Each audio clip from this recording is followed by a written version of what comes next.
بسم اللہ الرحمن الرحیم۔ مورو کے شہداء کو سلام پیش کرتا ہوں۔ ہمارے سندھ، بلوچستان، خیبر پختونخوا، اسلام آباد سے آئے دوستوں کو سلام پیش کرتا ہوں۔ لاہور بار کے اکابرین کو سلام پیش کرتا ہوں۔ پنڈال میں اسٹیج پہ بیٹھے تمام دوستوں کو سلام پیش کرتا ہوں۔ میری گزارش یہ ہے آپ سے، یہ ایک وکلاء کا اجتماع ہے۔ وکلاء پر ہر معاشرہ اور بالخصوص ہمارا معاشرہ ایک بھاری ذمہ داری ڈالتا ہے۔ یہ ذمہ داری یہ ہے کہ ہم اپنے لوگوں کو، اپنے عوام کو، اپنی قوم کو بتاتے رہیں، تنبیہ کرتے رہیں، بشارت دیتے رہیں کہ ان کے حقوق کیا ہیں اور ان کے حقوق پر ڈاکہ کیسے ڈالا جا رہا ہے۔ اس وقت صورتحال یہ ہے کہ پاکستان کے عوام کو محکوم بنا دیا گیا ہے۔ جو ڈاکہ پاکستان کے الیکشن پر پڑا 8 فروری 2024 کو، اس کے بعد سے ہم سب ایک محکوم لوگ ہیں۔ ہمارے اوپر ایک جھوٹ اور فریب پر مبنی نظام مسلط کر دیا گیا ہے، اور اس نظام کے نتیجے میں جو کچھ بھی سامنے آ رہا ہے وہ مزید ہماری آزادیوں کو سلب کر رہا ہے۔ ہم پر مزید جھوٹ مسلط کیے جا رہے ہیں، اور 26ویں آئینی ترمیم اسی جھوٹ کے نظام کا ایک شاخسانہ ہے۔ ہمارا یہ فرض بنتا ہے کہ ہم پورے معاشرے کو سمجھائیں کہ اس 26ویں آئینی ترمیم نے کیا کیا ہے ہمارے ساتھ۔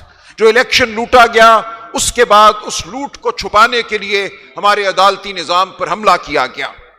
یہ بات بالکل واضح تھی کہ اگر عدالت آزاد ہوتی، عدالتی نظام آزاد ہوتا، تو جو الیکشن کو لوٹا گیا تھا وہ لوٹ سامنے آ جاتی، ہماری الیکشن پٹیشنیں کامیاب ہو جاتی، ملک میں ایک بار پھر حقیقی نمائندے جو ہیں وہ پارلیمان میں آ کر بیٹھ جاتے، اور ملک میں سچائی پر مبنی، جمہوریت پر مبنی نظام قائم ہو جاتا۔ لیکن جن لوگوں نے الیکشن پر ڈاکہ ڈالا 8 فروری 2024 کو، انہیں یہ قبول نہیں ہے۔ انہیں قبول نہیں ہے کہ اس ملک میں جمہوریت ہو۔ یہ روش کوئی نئی نہیں ہے، 78 سال سے اس ملک میں یہی ہو رہا ہے۔ جمہوریت پر شب خون مارا جاتا ہے۔ تو جو شب خون 8 فروری 2024 کو مارا گیا، اس کو دوام بخشنے کے لیے، اس واردات کو چھپانے کے لیے یہ ضروری تھا کہ عدلیہ پر حملہ کیا جائے۔ آپ کے سامنے رہے کہ 8 فروری 2024 کے بعد عدلیہ میں کچھ نہ کچھ حرارت موجود تھی۔ عدلیہ نے کچھ نہ کچھ فیصلے ایسے ضرور دیے جس سے طالع آزماؤں کے، مقتدرہ کے جو عزائم تھے، ان کو دشواری پیش آئی۔ اور 2 بڑے فیصلے ہیں جو ہمارے سامنے آتے ہیں۔ ایک فیصلہ نومبر 2023 کا، جس میں سپریم کورٹ نے یہ کہا، ایک 5 رکنی بینچ نے، کہ سویلین کی ٹرائل فوجی عدالت نہیں کر سکتی۔ آپ کسی سویلین کو پکڑ کر ایک کرنل صاحب کے سامنے ایک بند کمرے میں پیش نہیں کر سکتے کہ اس کی سزا جزا کا فیصلہ وہ کرنل صاحب بوٹ میں، وردی میں بیٹھ کر کریں۔ یہ ممکن نہیں ہے۔ ہمارا آئینی نظام یہ تقاضا کرتا ہے، اور میں تھوڑی گفتگو آئینی اور وکیلانہ کرنا چاہوں گا آج، تاکہ ہم جا کر پورے معاشرے کو بتا سکیں کہ ہوا کیا ہے۔ ہمارا آئین یہ کہتا ہے کہ آرٹیکل 175(3) کے تحت یہ ممکن نہیں ہے کہ کوئی ایسی عدالت قائم کی جائے جس میں بیٹھنے والا جج انتظامیہ کا ممبر ہو، انتظامیہ سے اس کو لیا جائے۔ انتظامیہ میں اور عدلیہ میں ایک خلیج قائم کر دی گئی ہے۔ عدلیہ کی آزادی اس بات پر مبنی ہے کہ عدلیہ کے جو جج ہیں وہ انتظامیہ کا حصہ نہ ہوں۔ ایک زمانہ تھا کہ ڈپٹی کمشنر عدالت لگاتا تھا، کمشنر عدالت لگاتا تھا، فوجداری مقدمات بھی سنے جاتے تھے۔ تو آئین نے یہ کہا، آرٹیکل 175(3) نے، پلیز بھائی، 175(3) نے یہ کہا، جو 1987 میں نافذ العمل ہوا۔ 1973 کے آئین میں لکھ دیا گیا تھا کہ آرٹیکل 175(3) کا نفاذ آئندہ ہوگا۔ اس مدت کو بڑھایا گیا، اور بالآخر 175(3) کا نفاذ 1987 میں ہوا۔ اسی کے بعد ہمارے مارکۃ الآراء مقدمے ہوئے، بڑے بڑے فیصلے آئے۔ سپریم کورٹ کا شرف فریدی کیس ہے جو سندھ ہائی کورٹ سے شروع ہوا اور پھر سپریم کورٹ تک پہنچا، جس میں یہ کہا گیا کہ کوئی ڈپٹی کمشنر، کوئی ایگزیکٹو میجسٹریٹ مقدمے نہیں سن سکتا۔ مقدمے صرف ایک آزاد عدلیہ سن سکتی ہے۔ اب یہ چیز اگر ہم سامنے رکھیں تو یہ واضح ہے کہ کرنل صاحب جو ایک ماتحت افسر ہیں ڈیفنس ڈویژن کے، وہ وزارت دفاع کے ایک ماتحت افسر ہیں، وہ کس طرح مقدمات سن سکتے ہیں؟ فوج کے اندر تو ایک نظام ہے، فوج کے اندرونی معاملات کے حوالے سے فوج جو مرضی کرے، لیکن ایک سویلین کو آپ پکڑ کے لے کے جاتے ہیں ایک کرنل صاحب کے سامنے ایک بند کمرے میں اور کہتے ہیں کہ اس کا مقدمہ اب تم سنو گے، اس کو سزا 2 سال دینی ہے، 10 سال دینی ہے، 14 سال دینی ہے، اس کا فیصلہ ایک کرنل صاحب کریں گے۔ اور یاد رہے کہ یہ نظام 1967 میں بنا، اس وقت بھی ایک عسکری حکومت تھی جس نے آرمی ایکٹ میں ترمیم کی اور ایک شک ڈالی جس میں یہ لکھ دیا گیا کہ اگر کوئی سویلین کسی ایسی عمارت کی جانب بڑھتا ہے جس عمارت میں فوجی نوعیت کے معاملات ہیں، ایڈمنسٹریٹو معاملات، کوئی فوجی دفتر ہے یا جہاں کوئی فوجی رہائش پذیر ہے، تو تب بھی اس کے خلاف مقدمہ فوجی عدالت میں چل سکتا ہے۔ تو یہ بات ہمارے 1973 کے آئین کے بعد 1987 میں 175(3) کے آنے کے بعد مکمل طور پہ غیر آئینی ہو چکی ہے۔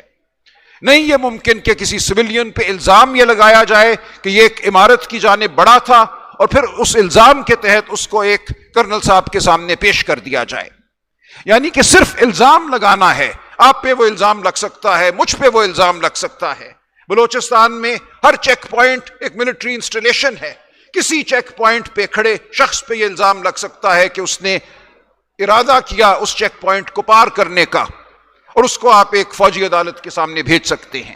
تو یہ ہے وہ خوفناک صورتحال جو اس مقدمے نے ہمارے سامنے لا کر کھڑی کر دی۔ 5 جج صاحبان نے نومبر 2023 میں کہا کہ یہ ممکن نہیں ہے، آئین پاکستان کے تحت ایک آزاد عدلیہ ہی پاکستان کے شہریوں کے مقدمات کو سن سکتی ہے، یہ ممکن نہیں ہے کہ ایک فوجی عدالت سویلینز کے مقدمات کو سنے۔ ساتھ ہی ساتھ آئین میں 18ویں ترمیم نے آرٹیکل 10A کا اضافہ کیا۔ آرٹیکل 10A یہ کہتا ہے کہ ہر پاکستانی کا، ہر شہری کا، بلکہ پاکستان میں موجود ہر شخص کا یہ حق ہے کہ اس کے مقدمات ایک آزاد عدلیہ سنے، اسے فیئر ٹرائل اور ڈیو پروسیس ملے۔ تو ان 2 آئین کی شکوں کو سامنے رکھتے ہوئے 5 جج صاحبان نے نومبر 2023 میں ان شکوں کو جو 1967 میں شامل کی گئی تھی آرمی ایکٹ میں، جن کے تحت سویلینز کا ٹرائل فوجی عدالتوں میں ہو سکتا ہے، ان شکوں کو آئین کے منافی قرار دیا، انہیں کالعدم قرار دیا۔ اب جو فیصلہ پچھلے مہینے آیا ہے، ایک اپیل اس فیصلے کے خلاف کی گئی، 5 جج صاحبان کا فیصلہ تھا، وہ اپیل اب 7 جج صاحبان نے سنی اور 5-2 کی اکثریت سے اس 5 رکنی بینچ کے فیصلے کو مسترد کیا۔ اب آپ دیکھیے کہ سپریم کورٹ کے 12 جج صاحبان نے ہمارا مقدمہ سنا ہے، سویلینز کا مقدمہ سنا ہے، 5 نے پہلے، 7 نے بعد میں، اور ان 12 میں سے 7 ہمارے ساتھ کھڑے ہیں کہ سویلین کا ٹرائل فوجی عدالت میں نہیں ہو سکتا۔ اس کے باوجود 5 جج صاحبان کے فیصلے کی وجہ سے اب دروازہ کھل گیا ہے، کسی بھی سویلین کا ٹرائل ایک کرنل صاحب ایک بند کمرے میں کر سکتے ہیں۔ ضرورت صرف یہ ہے کہ الزام لگایا جائے، صرف الزام لگنے سے آپ کے تمام آئینی حقوق ختم ہو جاتے ہیں، ڈیو پروسیس، فیئر ٹرائل، آزاد عدلیہ سب ختم ہو جاتی ہے۔